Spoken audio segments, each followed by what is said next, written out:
जय श्री राम। आज का विषय है डॉक्टर भीमराव अंबेडकर। डॉक्टर भीमराव अंबेडकर के पिता श्रीराम सकवाल कोंकण प्रांत के अंबावाड़े गांव के निवासी थे। परिवार मूलतः नागवंश से संबंधित था, जो कालांतर में महार जाति के नाम से जाना जाने लगा।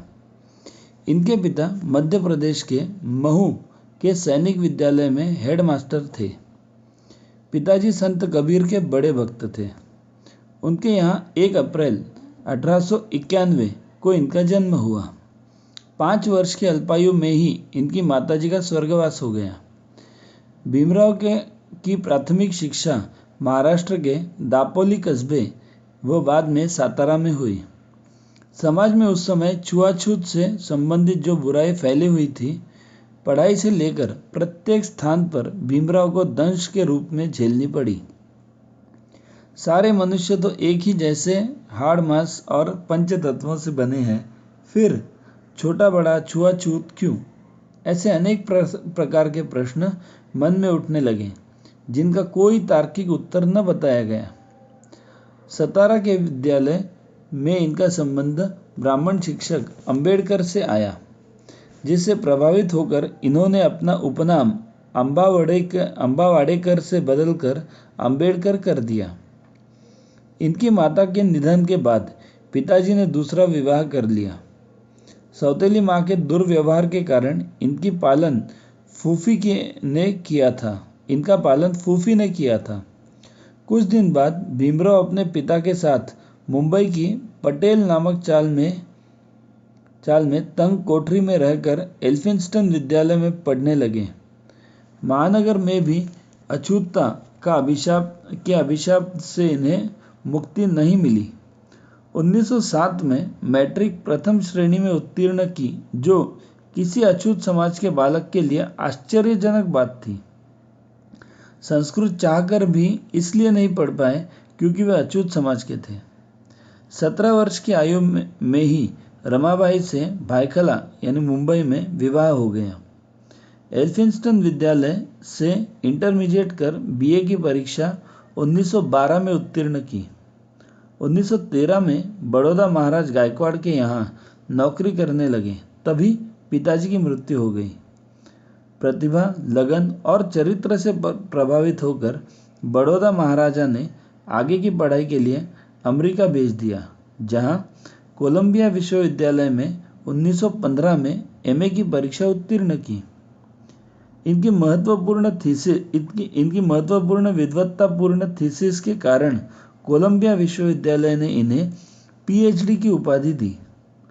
अब डॉक्टर भीमराव अंबेडकर कहलाने लगे। अमेरिका में लाला लाजपत राय से भेंट हुई। 21 अगस्त 1917 को भारत वापस आ गए। बड़ौदा में बड़े पद पर नियुक्त हो गए, पर कार्यालय में न कोई फाइल हाथ में देता, न कोई पानी पिलाता।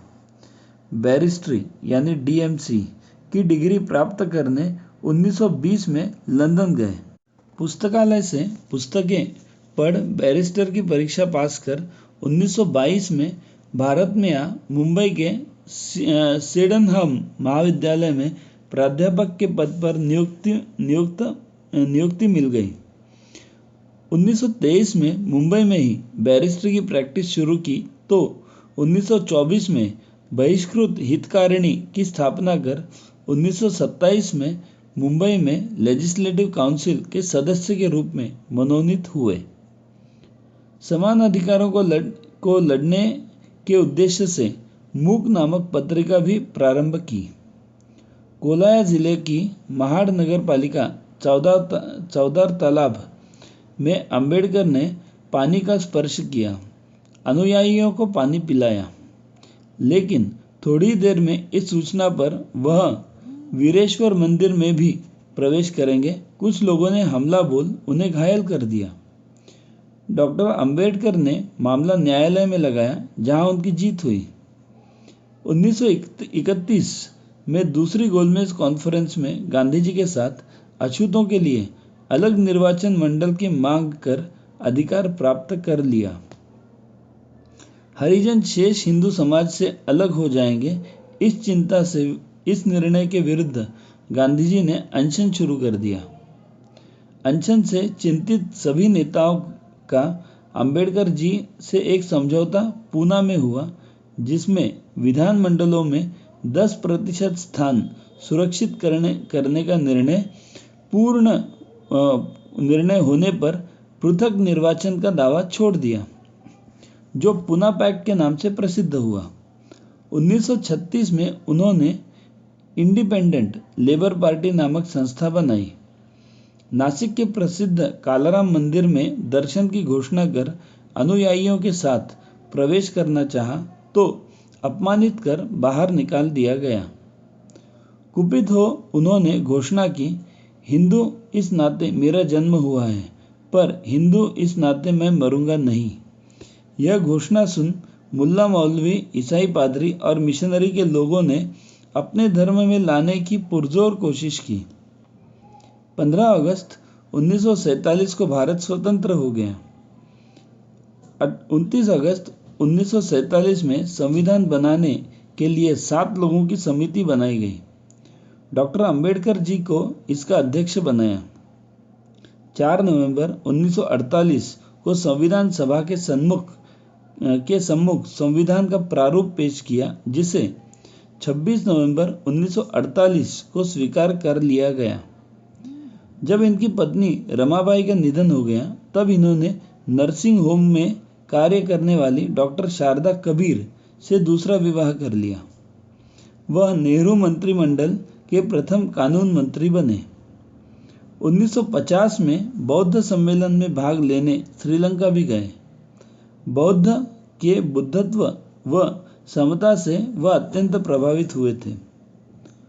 आर्य बाहर से आए हैं, इसका उन्होंने मुखर विरोध किया। 14 अक्टूबर 1956 में पत्नी और अनुयायियों के साथ नागपुर में बौद्ध मत की दीक्षा ली।